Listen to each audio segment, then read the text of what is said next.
ครับผมนายนภัส เสียงสมบูรณ์นะครับวันนี้นะครับก็มาถ่ายปกนิตยสารดิฉันนะครับโอ้ยดีใจมากเลยนะครับก็ขอบคุณมากนะครับที่เลือกผมมา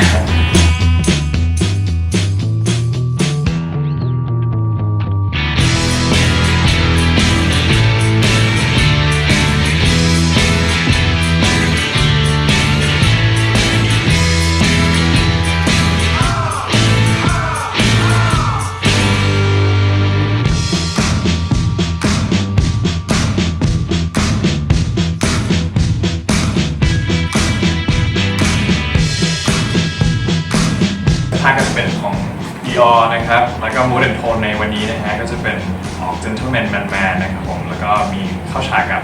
จริงๆนะครับนางแบบของเรานะฮะ ก็วันนี้สนุกมากครับผมบรรยากาศในกองก็พี่ๆทุกคนน่ารักกันหมดเลยครับผมก็ขอบคุณมากนะครับ